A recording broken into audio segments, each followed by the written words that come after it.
So I'm here tonight to talk about three places I love dearly: Brazil, the state of Mato Grosso, and our ranch, which is called Fazenda Esperança, or in Portuguese, translates in English as Hope Ranch. And as a rancher, I'm kind of a timid person. I don't like to speak a lot.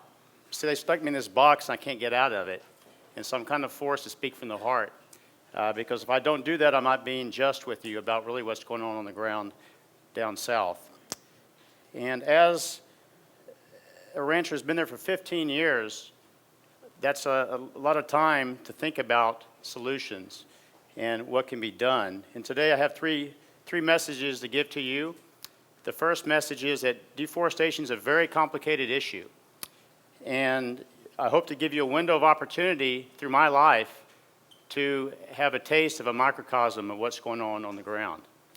Number two is that we can strike a balance between conservation and production, I have no doubt. And number three, how a small idea, teeny-weeny idea, can turn into something as big as a revolution. Now, when I was a kid, that's me, with my rifle and star, I would love to go to my granddad's house on the weekends. And I'd go there and he'd tell me stories about the Old West, the cowboys and Indians, about the Texas Rangers. And he'd put a little hat on my head. Actually, it was a cowboy hat.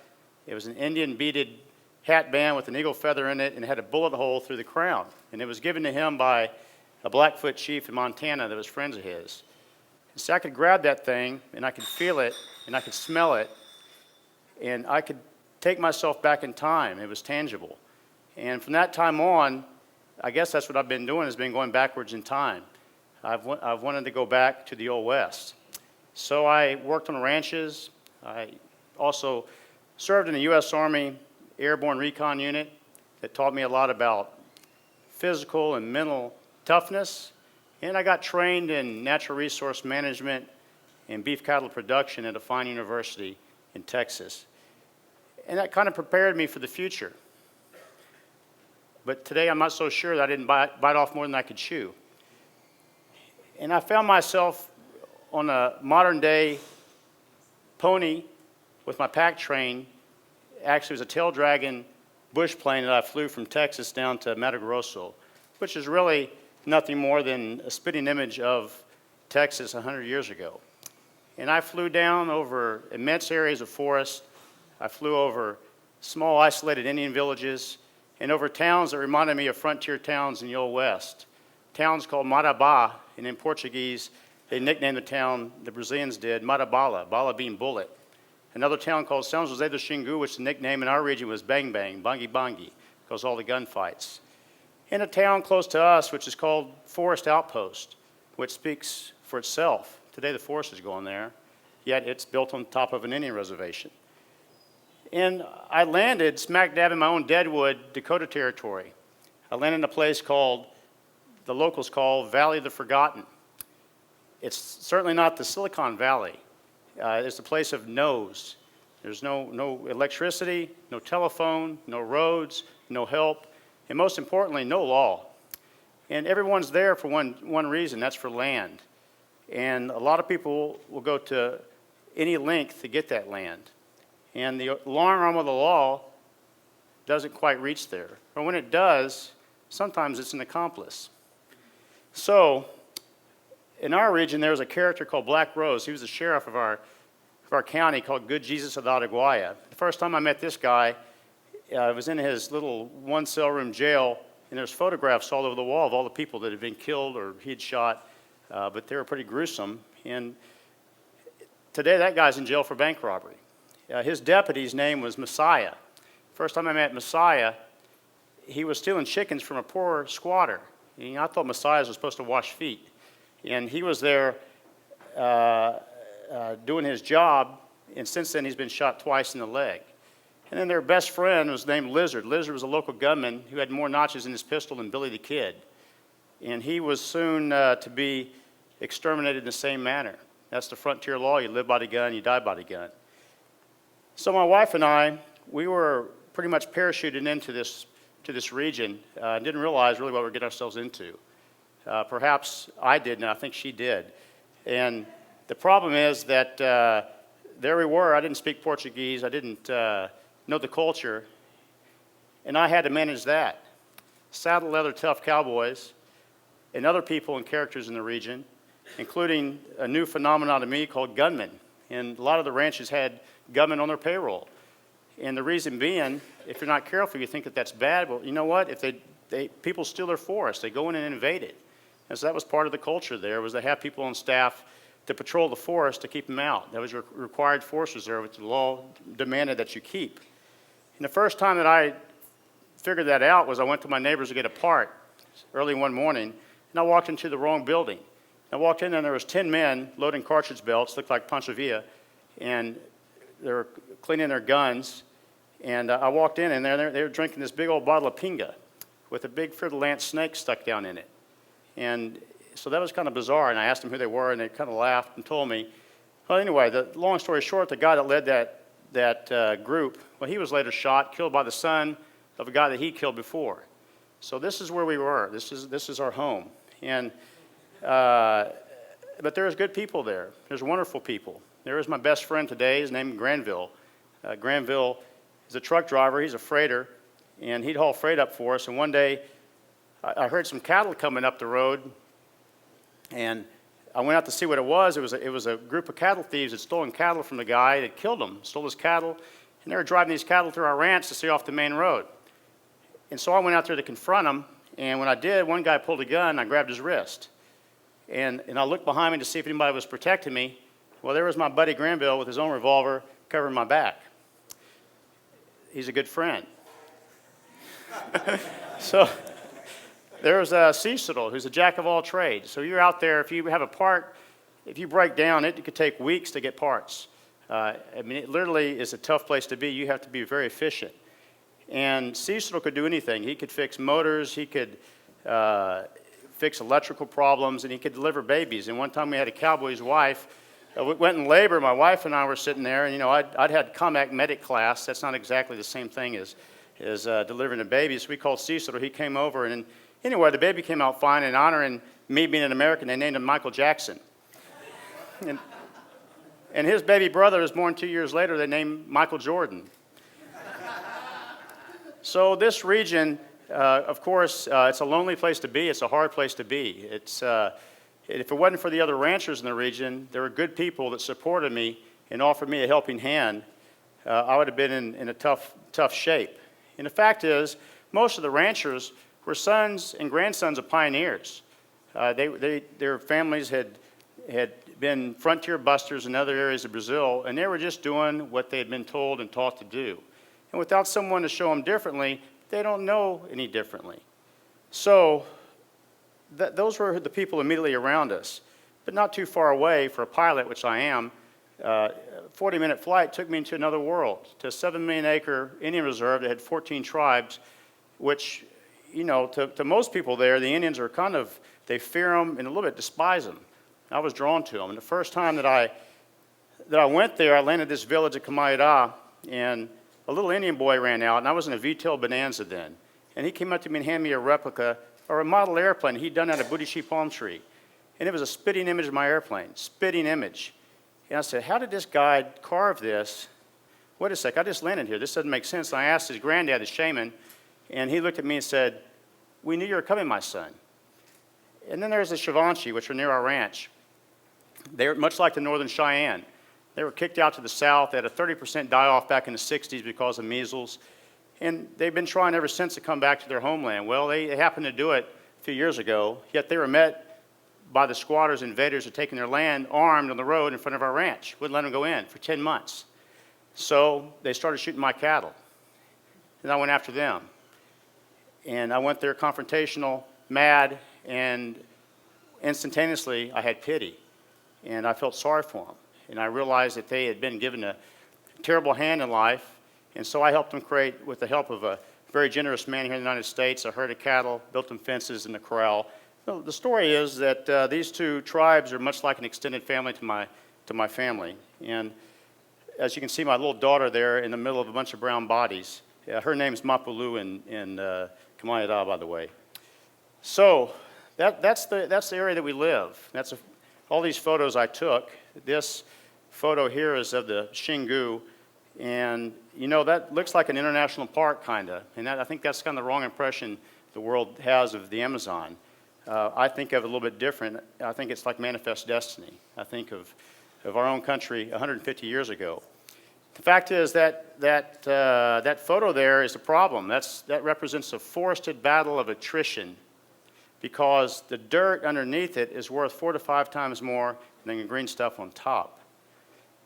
In Portuguese, the word for that type of vegetation is mato. It's almost a derogatory term. It's almost like a speed bump in the road to progress. So that took me 15 years to figure that out. And this is me flying, and this is what you see on a daily basis. This is the images you see across the world. And of course, it paints Brazil in kind of a negative light, and I think it's not fair, really, because it just is a frontier. Yet, it is sad, and it is reality. And you can see right here, that's a patch that was deforested. They burned it, and that fire spread all the way across there and burned for I don't know, for months. And so what I was witnessing as a pilot and living on the ground was this firestorm, an economic firestorm that was sweeping across the Amazon. And it reminds me of Meriwether Lewis, who said, you might as well try to stop an avalanche as try to stop a moving frontier. The problem is, I'm not worried about stopping it. The question is, can we diminish the collateral damage that happens in the process? So that's an image of Mato Grosso, the Amazon. You can see Mato Grosso here, our property's over here. So imagine us being in that smoke. There's hundreds of fires every day in August, September, October. It's an absolute inferno. There's no way in hell to describe it to you unless you go there. So I was only there for a year, and it was October 7th, 97, and I realized the Amazon's toast. It's going to go up in smoke. And I can't stomach this anymore and sit here. I had a huge rage, but it wasn't at the people, because I love the people, but it was at the process. And I made a decision on that day to try to do something. So, you know, it's a little bit embarrassing to talk about, but you go on these naive, idealistic trips, and so we were going to start an ecotourism company and save the Amazon. So we did it. We actually won the Outside Magazine Trip of the Year award a few years ago, but it didn't stop squat. So it didn't do anything. So naturally, I turned to who? To the environmental groups, most of them. They didn't answer me. And then to add insult to injury, my friends, family, mentors, pilots said, you give up, buddy. There's no way to stop this. So that just made me mad. And I got a little bit disillusioned, and not even disillusioned. It was almost to the point of, if you can't beat them, join them. And I remember feeling that one day. I said, God, I understand the meaning of this phrase. But I read an article about this crazy scientist, this guy who's an ecologist, and it kind of made me mad. And so I sent him an email, and he responded, and I said, come on down and see the real thing, buddy. 2 weeks later, he came down with two biologists, and I flew them up to the southern Amazon, and we toured, and I said, those guys below us are the solution. We have to have them on our team. They're the solution, and the world's looking the other way and throwing hand grenades at them every day. They don't understand the process. Well, he was a committed man and a passionate man.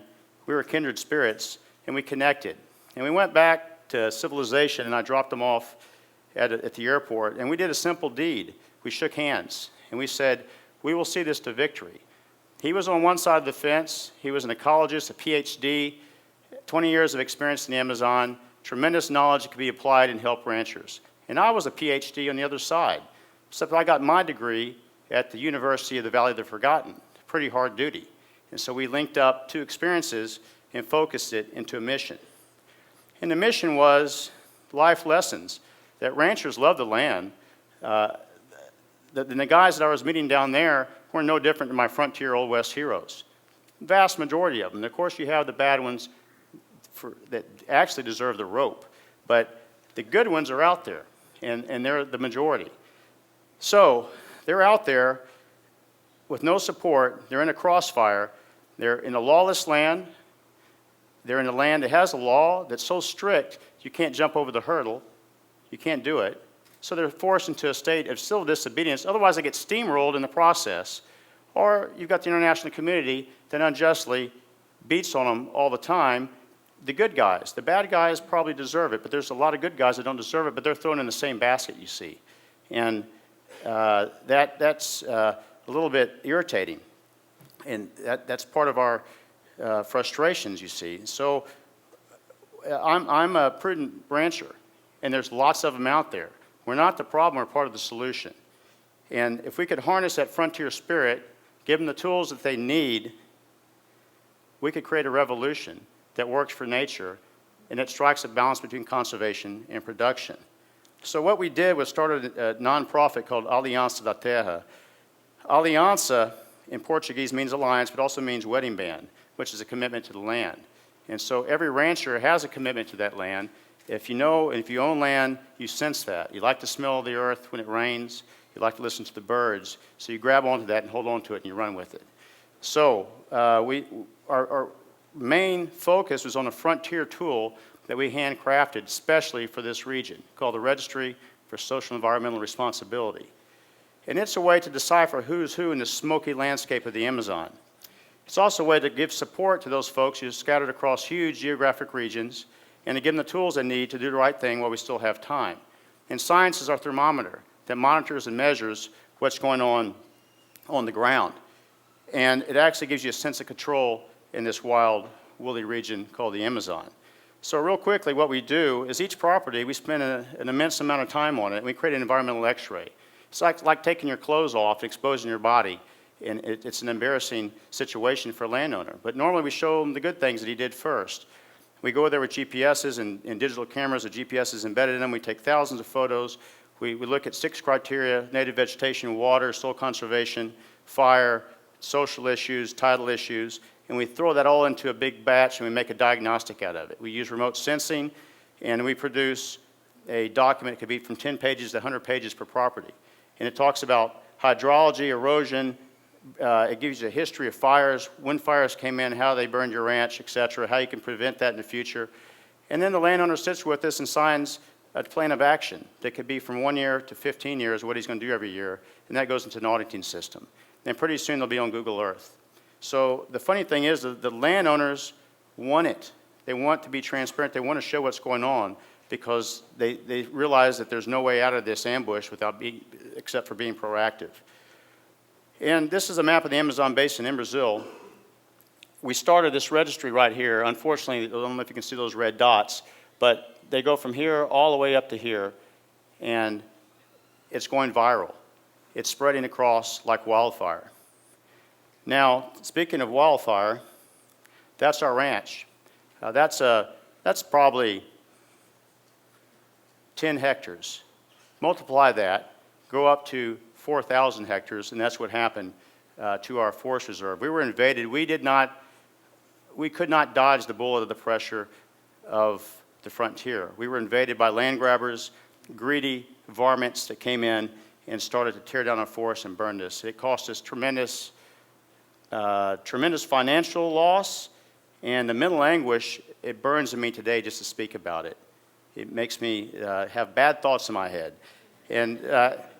But it gave me a tool, and I focused that rage once again into our land registry, and today it is actually growing faster than the wildfire the bad guys are trying to spread.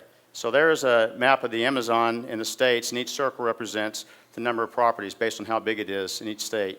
And you can zoom down into state level Mato Grosso. That shows the counties that we're in. We're close to a tipping point. And not only a tipping point, but we've taken the battle to the enemy, which is fire. We're retaking the Amazon property by property. We've trained our own own firefighters that were trained by the U.S. Forest Service smoke jumpers, by the hot shots and engine crews. And we've got our own team on our payroll, as well as Indian units that we've trained, over 100 people across our region. This year they put out 32 fires and saved hundreds of thousands of hectares of forest. When they're not putting out fires, they're also doing other direct conservation measures during the rainy season, such as protecting river turtles and replanting riparian zones along waterways and native forest. So we go back to that sign right there. That's Fazenda Esperança. That's our sign of our ranch. Esperança means hope again. It's faded, it's full of bullet holes, yet it weathered the frontier. It went through the process and lasted. And the message is not really a how-to, how we did this. It's more about passion and obstinance. It's about how to rally your troops and focus on the pressure and break the logjam. And that's in 2030 roughly, that's Woods Hole Research Center, our partner. And they did this modeling of what the Amazon would look like. The purple and blue are conservation units. The green is, of course, forest, and the orange is areas that can be deforested over the next 20 years. That's business as usual. So I can tell you that we're not going to let that happen. And we're going to save at least 30 to 40% of that through our direct efforts and all the efforts of the world and all the other conservation groups and environmentalists and society out there. We have to help the landowner in the process. That is imperative. Now, it's funny that I started my life wanting to be a frontiersman. Now here I am in a frontier trying to stop it. And I think the neat thing is that the lessons learned from Fazenda Esperanza, which is actually Hope Ranch, which I realized it only when we got burned, because I was looking for hope and I was so mad. And I said, by God, and well, what we learned there is going to spread virally across the Amazon, and I guarantee you will help tame this wild bronco called the Amazonian frontier. And to me, that's hope. Thank you. Thank you.